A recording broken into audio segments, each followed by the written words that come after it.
अस्सलामुअलैकुम। मैं हूं कमर अब्बास पाक बांग्ला ब्लॉग के साथ। करीम अल्लाह आपको खुश रखे और अपनी ज़ुबान में रखे। অনেক মানুষ আমার কাছে জিজ্ঞেস করে যে ভাইয়া ঢাকা থেকে বাংলাদেশ থেকে পাকিস্তান যাইতে গেলে আমাকে কি কি ডকুমেন্টস নিয়ে যাইতে হবে যাতে আমাদের ইমিগ্রেশনতে কোনো সমস্যা না হয়। তো এ ব্যাপারে আজকের ভিডিও শেষ পর্যন্ত দেখবেন, আশা করি আপনার সুবিধা হবে।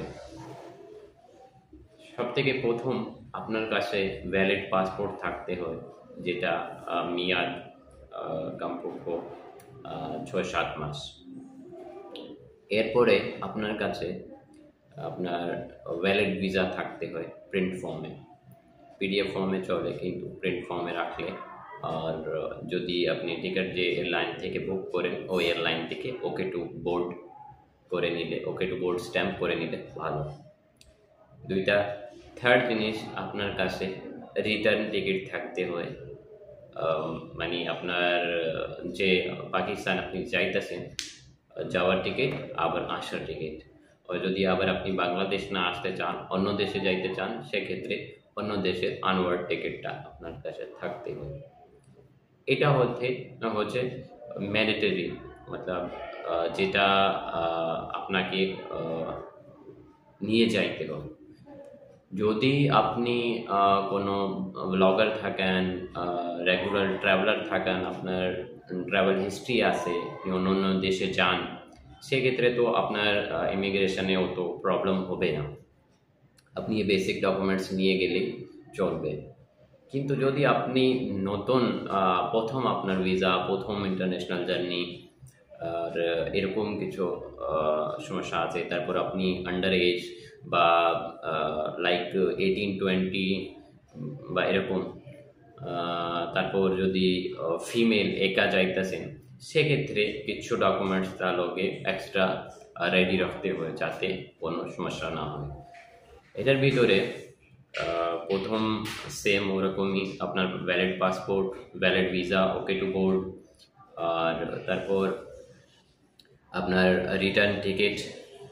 আর ওর সাথে এটা রিটার্ন টিকিট ডিপেন্ড করে আপনার ভিসা ক্যাটেগরির উপরে। আপনি যদি স্টুডেন্ট ভিসা বা স্টুডেন্ট ভিসা বা মাদারিস ভিসা বা ফ্যামিলি ভিসা যাইতেছেন, সেক্ষেত্রে আপনার স্টেটা লং টাইম, তো এটা রিটার্ন টিকিট না নিলেও চলে। কিন্তু তারপরও আপনি একবারে যে এয়ারলাইন থেকে বুক করবেন তার কাছ থেকে একটু কনফার্ম করে নেবেন যে রিটার্ন টিকিট ম্যান্ডেটরি আছে নাকি শুধু সিঙ্গেল টিকিট দেওয়া হবে। কারণ ট্যুরিস্ট ভিসা যখন আপনি যাবেন, সেক্ষেত্রে রিটার্ন টিকিটটা লাজমি করতে হবে, মানে ওটা আপনার হাতে থাকতে হবে।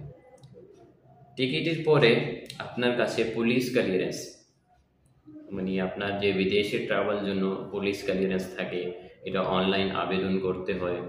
তারপর আপনার যে ডিস্ট্রিক্ট আছে, হোম ডিস্ট্রিক্ট, যেখানে আপনার অ্যাড্রেস আপনি দিচ্ছেন পাসপোর্টে, সেই অ্যাড্রেসের উপরে যে এসপি অফিস আছে আপনার ডিস্ট্রিক্টের, ওখান থেকে কালেক্ট করতে হয় পুলিশ ক্লিয়ারেন্স। তারপর আপনার যে ব্যাংক অ্যাকাউন্ট আছে, ওটা স্টেটমেন্ট, ব্যাংক স্টেটমেন্ট, যেটাতে ক্লোজিং ব্যালেন্স কমপক্ষ 50,000 টাকা বা 1 লাখ টাকা থাকলে ভালো। এটার পরে আপনার হাতে কিছু ক্যাশ ডলারটা রেখে নেবেন। এর পাশাপাশি আরেকটা জিনিস, যদি আপনি একা মেয়ে যাইতেছেন বা আপনার এইজটা কম আছে, বয়স কম আছে, আর আপনি নতুন মানে ফার্স্ট জার্নি করতেছেন, সেক্ষেত্রে আপনার প্যারেন্টস থেকে একটা এনওসি, নো অবজেকশন সার্টিফিকেট বানিয়ে নেবেন। সেটার ভিতরে আপনি কী কী ডিটেলস দিবেন? প্রথম তো আপনার নাম, ঠিকানা, এনআইডি নাম্বার, মোবাইল নাম্বার, তারপর আপনার মা বাবার নাম, ঠিকানা, তাদের এনআইডি নাম্বার, আর পক্ষ থেকে প্যারেন্টসের সাইড থেকে আপনি এটা ডিক্লারেশন দিবেন, এটা আপনি দিবেন না, আপনার প্যারেন্টস দিবেন। তো পক্ষ থেকে ডিক্লারেশন দিবেন যে এই আমার মেয়ে বা আমার ছেলে, উনি পাকিস্তান যাইতেছে, বা যে কোনো দেশে যাইতেছে, ওনার ভিসা নাম্বার, ওনার যে ticket number, return ticket date, আর যাওয়ার ডেট, আর কোন এয়ারপোর্ট থেকে ডিপার্চার করবে, আবার রিটার্ন করবে কোন এয়ারপোর্ট থেকে, আর এসবগুলো ডিটেল লিখা লাস্টে ডিক্লারেশন দিয়া মা বাবার সিগনেচার নিয়ে এটা আপনি একটা নো অবজেকশন সার্টিফিকেট রেডি করে নেবেন। এটা সাদা পেপারের উপরেও করতে পারেন, আর যদি অ্যাফিডেভিট স্টাম্প পেপারের উপরে করেন সেক্ষেত্রে আরও বেশি ভালো। তো এটা রেডি করে নেবেন। এগুলা ডকুমেন্টস আপনার হাতে রাখলে আশা করা যায় যে আপনার ইমিগ্রেশনতে আর ঢাকাতে বা পাকিস্তানে কোনো সমস্যা হবে না। আর এছাড়া যে যদি আপনি হোটেল বুকিং করে যাইতেছেন, আপনি ট্যুরিস্ট ভিসা অ্যাপ্লাই করছেন হোটেল বুকিং দিয়া, সেক্ষেত্রে আপনার hotel booking, confirm hotel booking, আপনার ট্যুর ইটনারি, মানে আপনি কোন দিনে কোন জায়গায় ঘুরবেন, কোন জায়গায় থাকবেন, কতদিন থাকবেন, এসব একটা আপনি প্ল্যান করা, এটা একটু ডিজাইন করা, ওকে প্রিন্ট নিয়ে নেবেন বা পিডিএফ রাখলেও চলে, কিন্তু প্রিন্ট নিলে একটু ভালো। আর যদি আপনার কোনো ট্যুর কোম্পানির সাথে অ্যাডভান্স আপনি বুক করে যাইতেছেন আপনার ট্যুর প্ল্যানটা, সেক্ষেত্রে ট্যুর কোম্পানির ডিটেলসটা হাতে রাখবেন। আর যদি নিজে যাইতেছেন, নিজের প্ল্যান করা যাইতেছেন, সেক্ষেত্রে নিজে এসবগুলো আইটনারি বানায়া আপনার হাতে রাখবেন, যাতে আপনি শো করতে পারেন কি আপনি কোন দিনে কোথায় থাকবেন, কতদিন থাকবেন, কোথায় কোথায় ঘুরবেন, এসবগুলা। আর হোটেলের কন্ট্যাক্ট আর এইসব অ্যাড্রেসগুলো রাখবেন। আর যদি আপনি কোনো আত্মীয় স্বজন বা বন্ধুর কাছে যায় থাকবেন, মানে পার্সোনাল স্টে থাকবেন, সেক্ষেত্রে তার যার কাছে থাকবেন তার এনআইডি কার্ডের কপি, তার মোবাইল নাম্বার, অ্যাড্রেস, ঠিকানা, এসবগুলা হাতে রাখবেন, একটা কাগজের উপরে লেখা প্রিন্ট করে নেবেন। তো এটা দেখাইলে আপনারা স্যাটিসফাই করতে পারবেন। আর কন্ট্যাক্ট যদি ওরা এখান থেকে তো ক্লিয়ার হয়ে গেছে ঢাকা থেকে, কিন্তু যখন পাকিস্তান গেছেন, যে কোনো এয়ারপোর্টে গেছেন, সেক্ষেত্রে তারা কনফার্মেশন করতে পারে যে কন্ট্যাক্ট দিয়েছেন আপনি হোটেলের বা আত্মীয় স্বজনের বা বন্ধু যার কন্ট্যাক্ট দিয়ে রাখছেন, অ্যাড্রেসগুলো দিয়ে রাখছেন, তাকে কল দিয়া কনফার্ম করতে পারে যে এইজন বাংলাদেশ থেকে আসতেছে, আপনি একে চিনেন কি না, আপনার কাছে থাকবে কি না, কতদিন থাকবে, এসবগুলো ভেরিফাই করতে পারে।